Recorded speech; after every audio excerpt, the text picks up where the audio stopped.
Example repurchase agreement का। हम मानते हैं पार्टी ए या एंटिटी ए और पार्टी बी। ध्यान से समझेंगे एक बार, इधर ही ध्यान रखेंगे सब। पार्टी ए और पार्टी बी। एग्जाम्पल, पार्टी ए ने सेल करी building, okay, sold a building, एक बिल्डिंग सेल आउट करी, example at the rate $1 million, और बोला कि $1 million दे रहा है, तो पार्टी बी उसके रिटर्न में कंसिडरेशन पे कर देगी। पार्टी ए आपकी सेलर एंटिटी है, ओनर है ऑफ असेट, जबकि पार्टी बी बायर एंटिटी है, आप कह सकते हैं new owner of company, new owner of asset, okay, becomes new owner. अच्छा, अब मुझे हाँ या ना बोलेंगे, यस या नो बोलेंगे कि क्या आपने कभी सेल अग्रीमेंट देखा है? टेल मी यस और नो। क्या आपने कभी आपने कभी देखी है जिसमें सेल अग्रीमेंट हो रखा है? आपने देखा होगा, सेल तो छोटी सी बात है, पर अग्रीमेंट 3 से 4 पेजेस का होता है। टेल मी यस और नो, डू यू अग्री? क्या आपने कभी अग्रीमेंट देखा है, सेल अग्रीमेंट जो 3-4 पन्नों का होता है? करेक्ट करेक्ट, गुड, देखा है तो बहुत मस्त।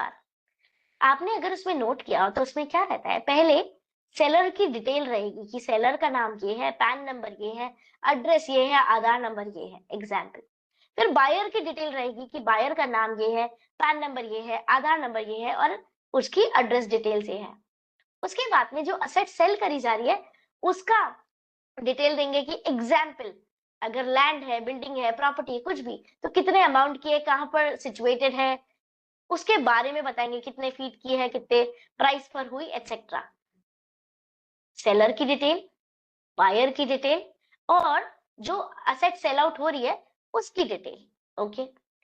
इसके अलावा बहुत सारी टर्म्स एंड कंडीशंस देते हैं, ठीक है, कि कंसिडरेशन कैसे पे होगा, कब मिलेगा, कितना अमाउंट मिल चुका है, एडवांस कितना है, एटसेट्रा, ठीक है। इसके अलावा आप देखेंगे 3-4 पन्ने हैं, उसमें क्या लिखा है, कोई भी टर्म्स एंड कंडीशन हो सकती है, समझना।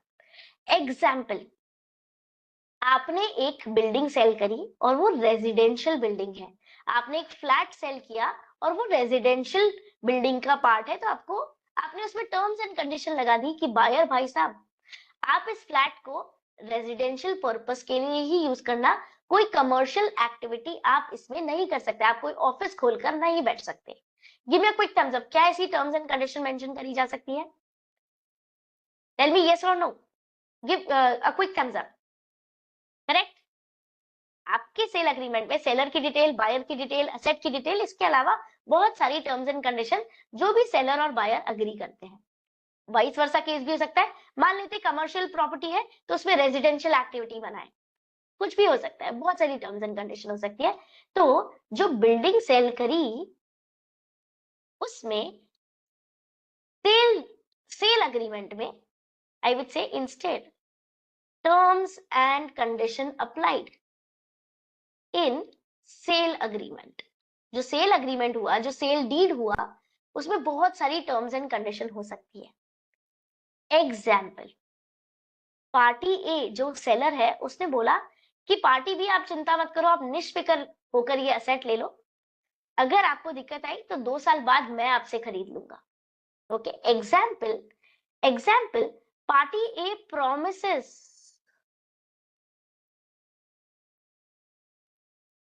promises to repurchase, to repurchase, okay, asset maybe after 2 years, after 3 years, after 1 year, after 10 years, जो भी है। अगर इस टर्म्स एंड कंडीशन में पार्टी ए ने, जो सेलर है आपका, उस एंटिटी ने लिखा कि आई प्रॉमिस टू रीपर्चेज। अब ये 2-3 तरीके से हो सकता है, इसलिए भी हो सकता है कि हमें बायर को निष्फिक्र करना कि आप परेशान मत हो, इसकी कम से कम वैल्यू इतनी तो मिलेगी, और अगर इतनी भी नहीं मिले तो आप मुझे वापस से सेल आउट कर देना, मैं इसे 1 मिलियन की जगह, एग्जाम्पल 10 मिलियन की 1 मिलियन की जगह मैं 1.1 मिलियन पे ले लूंगा, या फिर एग्जाम्पल 0.8 मिलियन पर ले लूंगा, जो भी है, एक 10 लाख की है, मैं इसको 8 लाख में ले लूंगा। क्लियर? हम बोल रहे हैं हाँ, ओनर ने, हो सकता है आई वुड से कंफर्मेशन देने के लिए कि आप आराम से प्रॉपर्टी ले लो, उसने रीपर्चेज एग्रीमेंट कर लिया। या फिर ऑन दी अदर हैंड, आपके पास एक प्रॉपर्टी है, आप अपने आप को समझना, आपके पास एक प्रॉपर्टी है, उसको आपने 10 लाख में सेल किया, और अगर आप प्रॉमिस करते हो कि मैं 1 साल बाद 12 लाख में वापस परचेज कर लूंगा, क्या आप अपनी ही एसेट का 10 लाख की जगह 12 लाख पे करना चाहोगे कभी भी? If it is already your asset, you are the owner, क्या आप कभी भी ऐसा अग्रीमेंट करोगे जिसमें आपने 10 लाख में बेचा और बोल रहे हो 1 साल बाद में 12 लाख में परचेज कर लूंगा? करेक्ट? ठीक है। पर अगर ऐसा हुआ और रीपर्चेज में बोला कि आप चिंता मत करो, 10 लाख की बेच रहे, मैं 12 लाख में आपसे रीपर्चेज कर लूंगा, इस केस में ये है तो सेल डीड, है तो सेल डीड, है तो सेल अग्रीमेंट, पर ऐसा लगता है, we will check the substance of the transaction, substance of the transaction में ऐसा लग रहा है कि पार्टी ए 10 लाख की एसेट बेचकर 12 लाख में फिर से खरीद रही है अपनी ही एसेट को।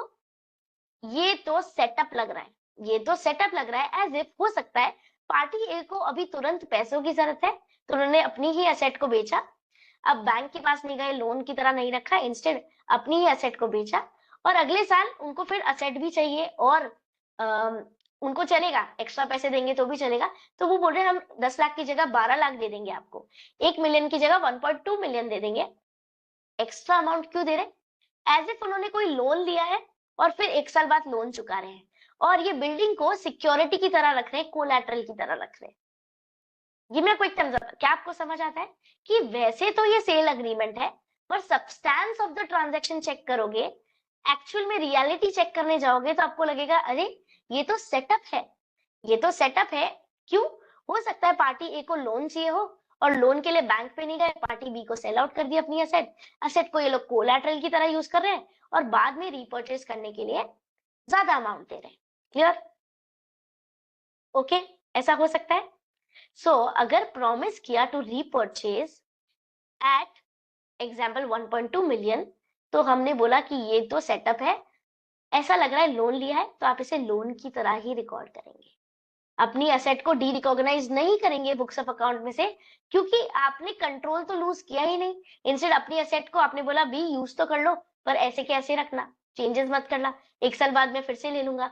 हो सकता है आपने लीगल टाइटल चेंज किया है सिर्फ और सिर्फ टैक्स अवॉइड करने के लिए, इतने भी रीजंस हो सकते हैं इसके पीछे। अगर टर्म्स एंड कंडीशन में बायबैक प्रॉमिस किया है, रीपर्चेस प्रॉमिस किया है, तो उसके 3 केसेस हो सकते हैं। उन 3 केसेस को एक बार पढ़ते हैं, समझते हैं, और उनकी अकाउंटिंग कैसे करनी है वो समझते हैं। ठीक है?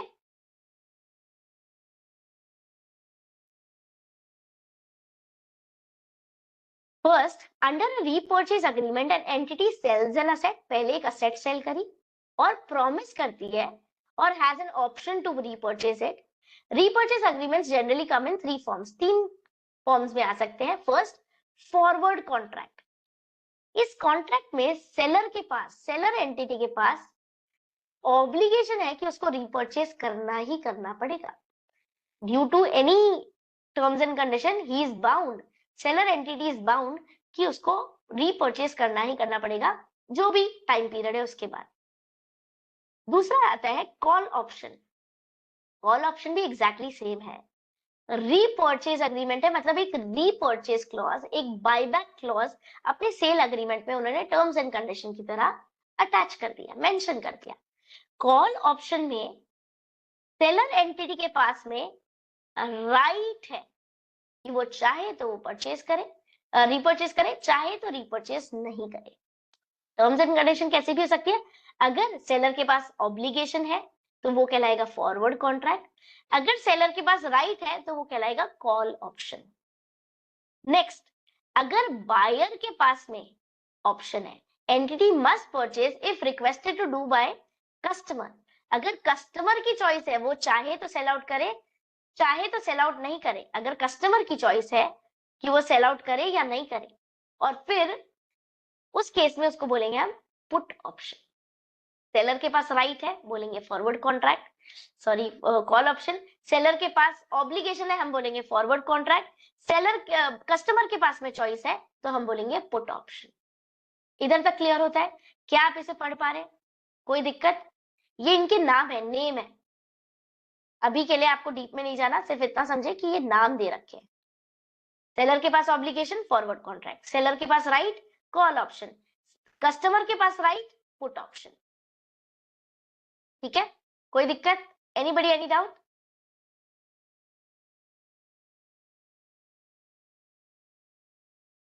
ओके, अब इन तीनों ही केसेस में एक कॉमन बात है कि अगर repurchase price greater than original selling price है, तीनों में ही एक सेम बात है, अगर repurchase price greater than original price है, ओरिजिनल सेलिंग प्राइस है,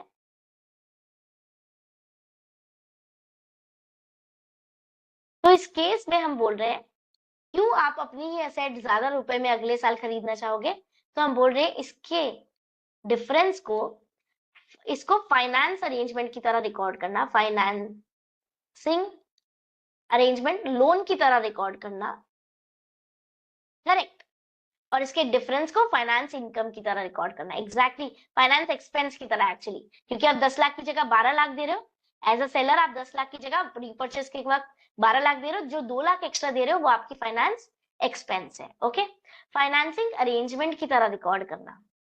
okay, when ever under repurchase agreement if repurchase price अगर ओरिजिनल प्राइस से ज्यादा है तो आप बोलोगे फाइनेंसिंग अरेंजमेंट है, इसमें कोई दो राय नहीं है। मतलब कि अगर आपको बैंक अकाउंट में कोई पैसे मिलेंगे, ठीक है, आपने सेल किया, आपको 1 मिलियन मिल गया, बैंक अकाउंट डेबिट कर दोगे, और to loan liability, to finance liability, to loan liability लिख दोगे या to finance liability, revenue record नहीं करेंगे। सेल होने के बावजूद, जो आपको $1 मिलियन मिला है उसके बावजूद आप बैंक अकाउंट तो इंक्रीज कर लोगे पर रेवेन्यू रिकॉग्नाइज नहीं करोगे। समझेंगे? Do not recognise revenue. और ऐसा क्यों? Because do not recognise revenue because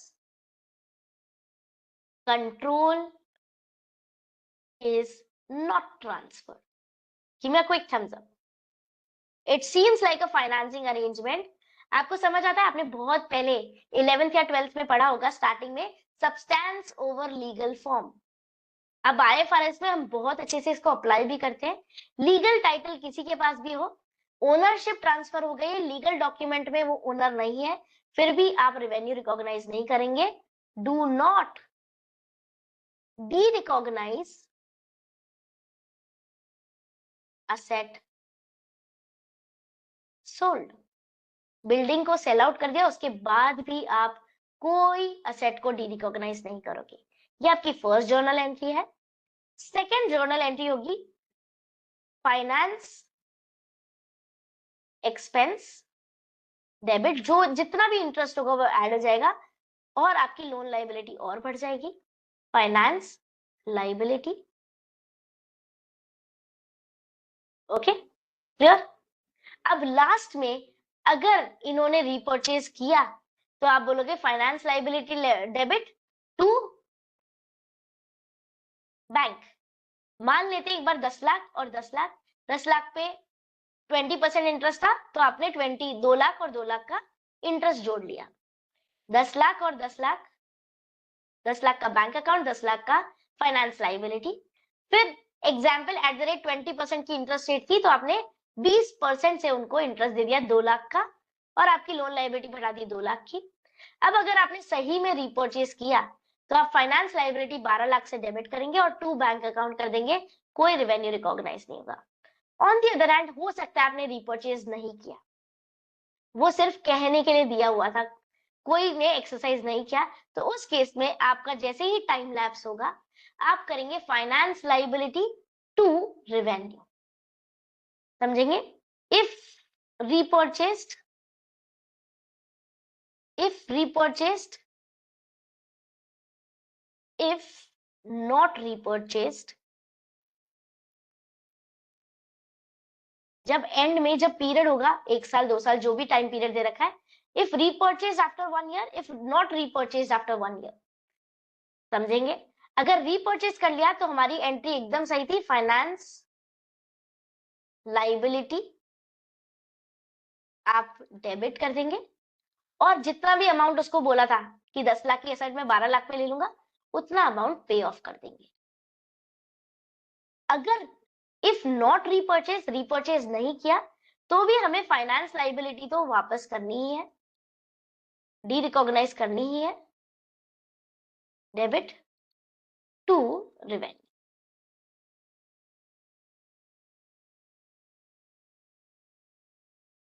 Give me a quick thumbs up. Correct? Anybody any doubt? Ma'am second option में 12 लाख ही आएगा। 12 लाख ही आएगा इफ नॉट रीपरचेज्ड पे। इफ नॉट रीपर्चेज में 12 लाख आएगा और 2 आप रिवर्स कर दोगे फाइनेंस कॉस्ट को, रिवर्स, हाँ, जो आपने फाइनेंस एक्सपेंस को पहले चार्ज किया था उसे भी रिवर्स कर दोगे। ठीक है, ठीक है, अब ठीक है, ओके, ठीक है ना? चलो यस मैम, हाँ जी मैम। आगे देखते हैं, एक बार ये जल्दी से रीड करेंगे और समझेंगे। फर्स्ट 2 ट्रांजेक्शन है, या तो सेलर एंटिटी के पास में राइट ऑब्लिगेशन है,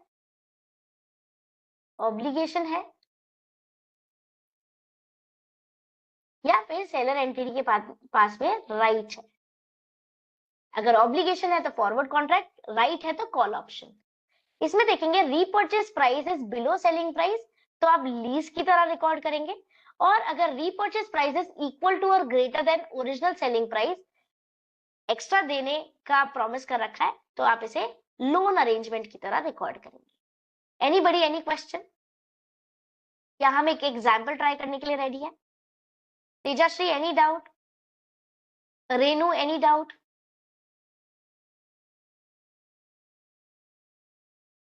कोमल? Good good, okay. एक एग्जाम्पल देखते हैं, आइडेंटिफाई करेंगे आपका सेलर कौन है, बायर कौन है। Austria company enters into contract with a customer, Belgium company. Seller कौन है?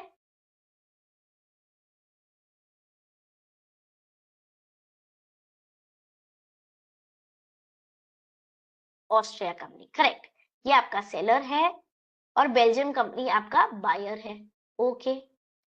For the sale of tangible asset on 1 January 2007 for $1 million, so Austria company ने सेल आउट किया बेल्जियम कंपनी को और सेल किया, और सेल के लिए बोला कि $1 million में आपको सेल करते हैं। The contract includes a call option. Call option मतलब right to repurchase, right to repurchase है सेलर एंटिटी के पास में, seller has right to repurchase, seller has right to repurchase. Okay, अब रीपर्चेज प्राइस और original price at a price of 1.1 million, so repurchase price कितनी है? Very good, repurchase price कितना है और ओरिजिनल प्राइस कितना है? Original selling price, repurchase price कितना है? $1.1 मिलियन। ओरिजिनल सेलिंग प्राइस कितना है? $1 मिलियन। ग्रेटर है? करेक्ट। अगर repurchase price original selling price से ज्यादा है तो आप बोलेंगे कि ये फाइनेंसिंग अरेंजमेंट है। क्या है? आप ज्यादा अमाउंट इसलिए दे रहे हो क्योंकि जो एक्स्ट्रा अमाउंट है वो आपने 1 साल 2 साल के लिए लोन ले रखा था, इसलिए आप इंटरेस्ट की तरह एक्सपेंस पे करना चाह रहे हो, एक्स्ट्रा अमाउंट। करेक्ट। सो इसे रिकॉर्ड कैसे करना है? फाइनेंसिंग अरेंजमेंट की तरह। एक बार ये रीड करेंगे,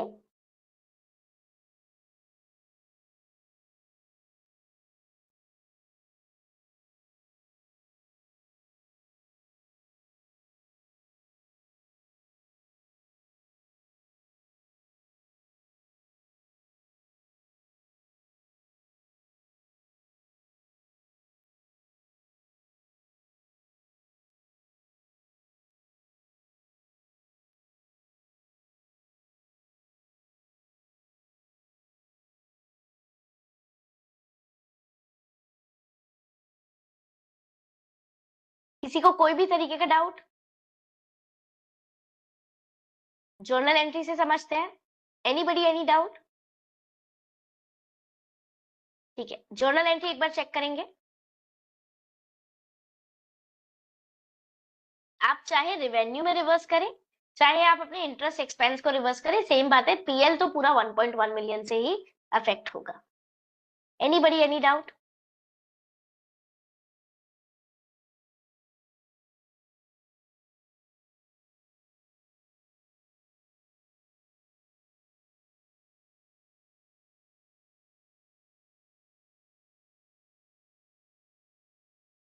चलो आगे बढ़ते हैं और एक ऑप्शन देखते हैं जहां पर पुट ऑप्शन था।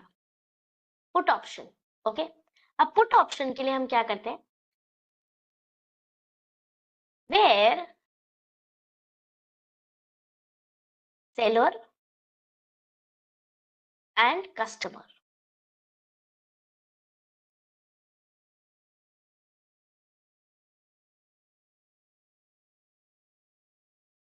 very good, customer has right, okay, sold asset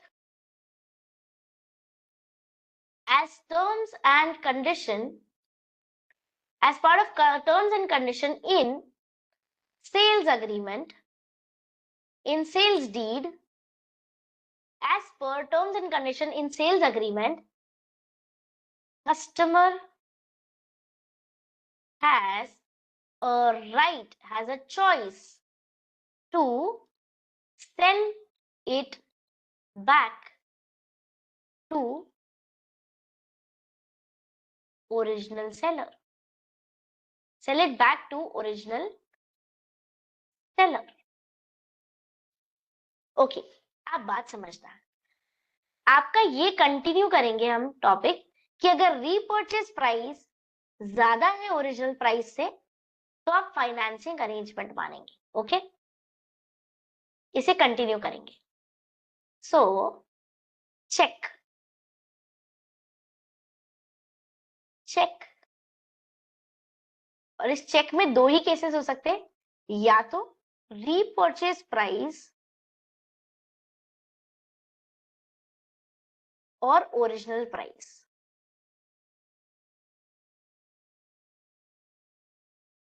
repurchase price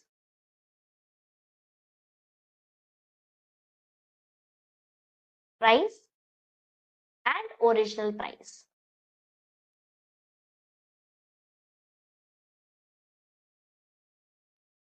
repurchase price अगर ज्यादा है ओरिजिनल प्राइस से, या फिर रीपर्चेज प्राइस लेस है ओरिजिनल प्राइस से, ओके। या तो रीपर्चेज प्राइस ज्यादा है ओरिजिनल प्राइस से, या फिर रीपर्चेज प्राइस कम है ओरिजिनल प्राइस से। बात समझेंगे? अगर रीपर्चेज प्राइस ओरिजिनल प्राइस से ज्यादा है, आपको हमेशा रिकॉर्ड करना है फाइनेंसिंग अरेंजमेंट की तरह, एज इफ लोन लिया हुआ है और उस असेट को कोलैटरल की तरह दे दिया है। नेक्स्ट, अगर repurchase price less than original price है तो आपको चेक करना पड़ेगा। चेक, क्या चेक करेंगे? आपको बताती हूँ, दो चीजें हो सकती है इसमें। Check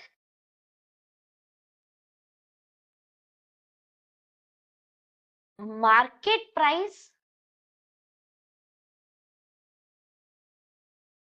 is greater than repurchase price,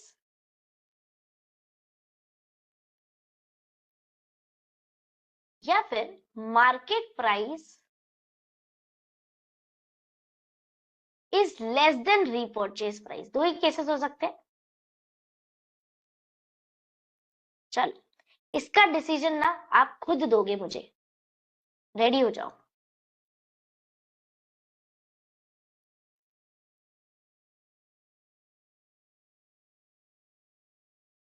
example मानते हैं कि असेट को जब सेल किया तो एक बार मानते हैं $1 मिलियन पे किया, ओके। अब हम देखते हैं मार्केट प्राइस और रीपर्चेज प्राइस। आप अज्यूम करना, आप एक कस्टमर हो, आप क्या हो, कस्टमर हो, आप बायर हो, अज्यूम करना, मार्केट प्राइस और रीपर्चेज प्राइस। केस नंबर 1 लेते हैं,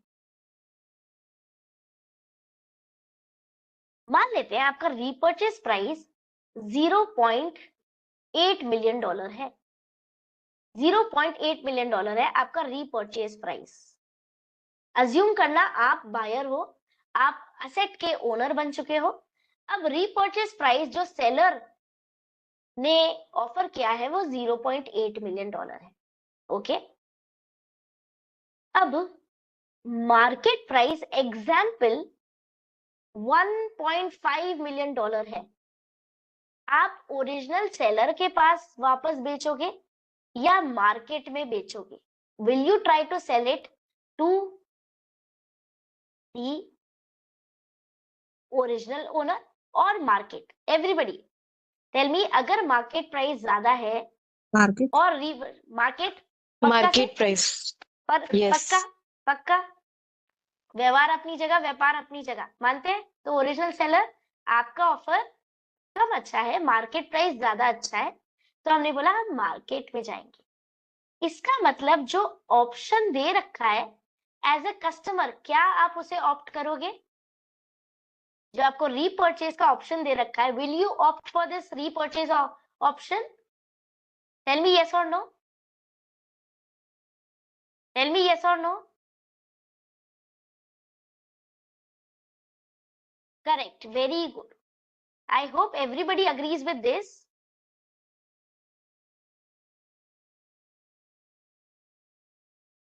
मतलब कि इस केस में आप बोल रहे हैं कि repurchase option will not be exercised. Why? Because market price is more beneficial. Market price ज्यादा अच्छा है, ज्यादा मुनाफे वाला है, इसलिए आप रीपर्चेज प्राइस वाले ऑप्शन को वापस नहीं एक्सरसाइज करोगे। आप जाओगे मार्केट में 1.5 मिलियन का बेचोगे और मस्त मालामाल हो जाओगे। Correct. On the other hand, हम मानते हैं कि एक बार के लिए मार्केट प्राइस स्टॉक मार्केट की तरह हाल हो रखे हैं उसके, और मान लेते हैं कि ये 0.65 मिलियन डॉलर है। ठीक है, 8 लाख की जगह 6.5 लाख है। अच्छा बताएंगे, क्या आप वापस ओरिजिनल सेलर के पास सेल आउट करना चाहेंगे या मार्केट में? ओनर के पास ओरिजिनल सेलर ओरिजिनल सेलर के पास। तो यहाँ पर आप बोल सकते हैं कि आपके पास जो रीपर्चेज का ऑप्शन है, आप कस्टमर हो, आपके पास चॉइस दे रखी है ना, तो आप repurchase option will be exercise. Do you agree?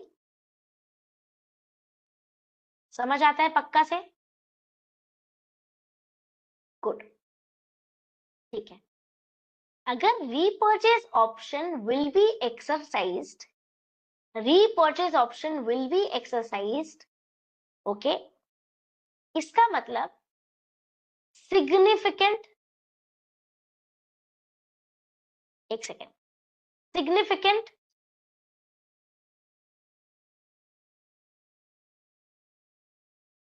Economic incentive exist.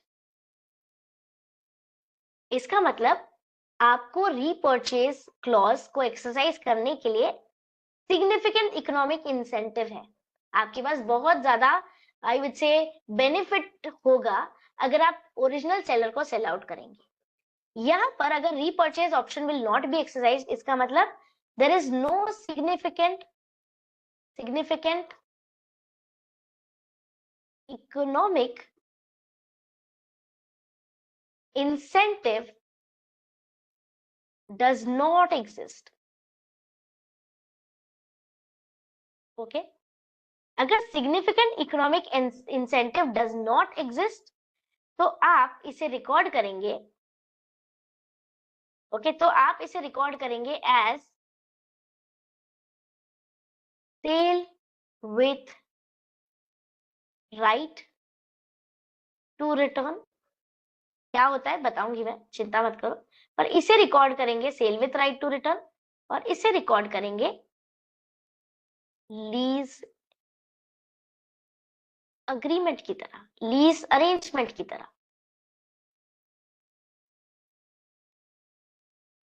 ये मेरा क्विक थम्स अप। इतना समझ आता है कि आप चेक करोगे सबसे पहले तो कि अगर रीपर्चेज प्राइस ज्यादा है और ओरिजिनल सेलिंग प्राइस कम है तो हमेशा फाइनेंसिंग अरेंजमेंट की तरह रिकॉर्ड करना है। पर अगर आपका repurchase price less than original selling price है तो आपको चेक करना है आपका मार्केट प्राइस ज्यादा है रीपर्चेज प्राइस से या मार्केट प्राइस कम है रीपर्चेज प्राइस से। अगर मार्केट प्राइस ज्यादा है रीपर्चेज प्राइस से तो आप ऑप्शन एक्सरसाइज नहीं करोगे, okay, will not B exercised.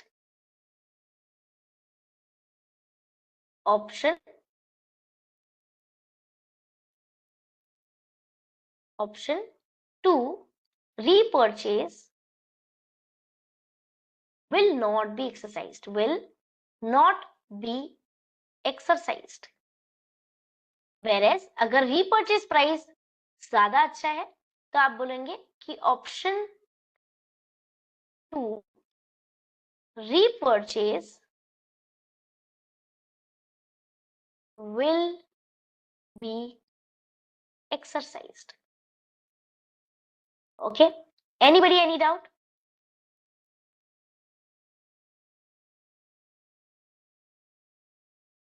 किसी को कोई भी तरीके का doubt?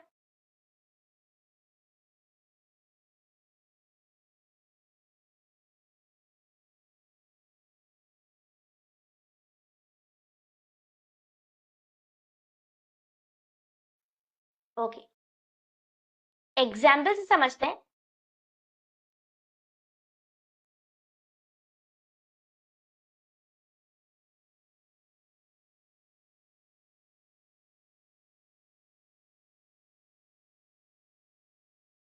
Aberdeen company enters into a contract with customer Bridgestone company।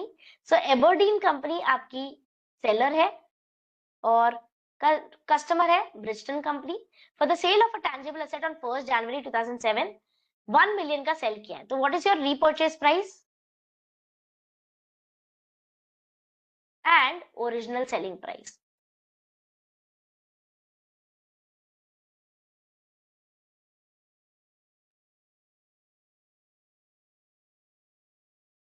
Correct. So original selling price है $1 million और पुट ऑप्शन मतलब कस्टमर के पास में राइट है, obliges Aberdeen company to repurchase the asset Bridgestone company for $900,000।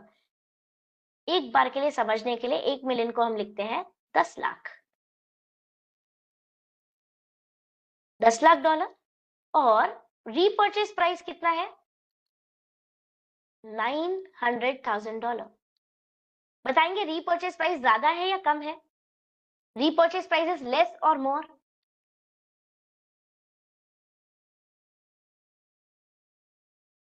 Correct. अगर repurchase price ज्यादा होता तो आप बिना सोचे समझे इसे फाइनेंसिंग अरेंजमेंट की तरह रिकॉर्ड कर देते, पर अभी रीपर्चेज प्राइस कम है तो आपको चेक करना है कि आपका मार्केट प्राइस कितना है और आपका रीपर्चेज प्राइस कितना है।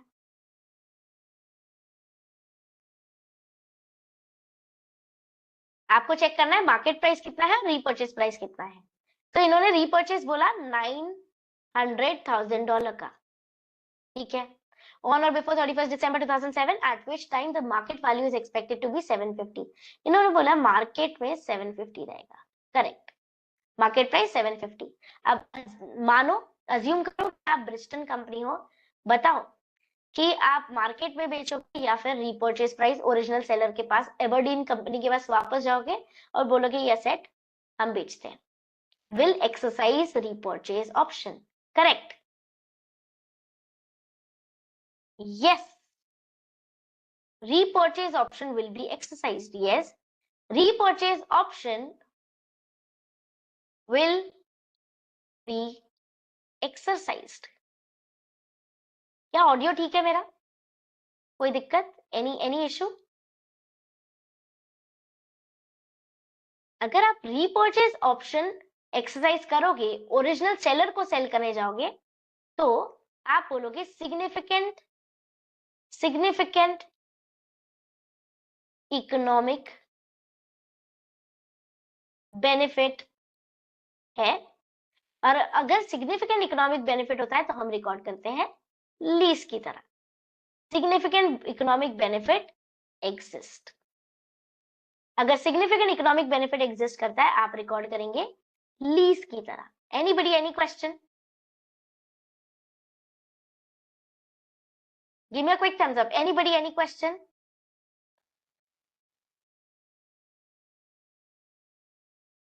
एक बार सॉल्यूशन रीड करेंगे।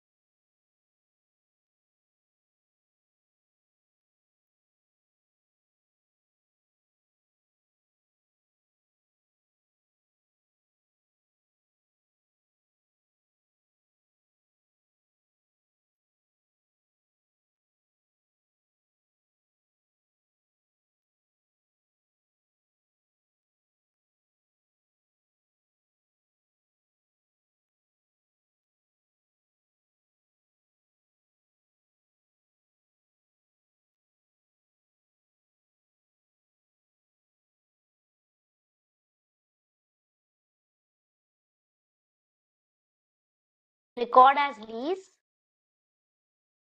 जबकि अगर सिग्निफिकेंट इकोनॉमिक इंसेंटिव नहीं एग्जिस्ट करता, significant economic incentive does not exist, तो इसे रिकॉर्ड करेंगे sale with right to return. Anybody, any doubt? This is Swati Gupta, Chartered Accountant.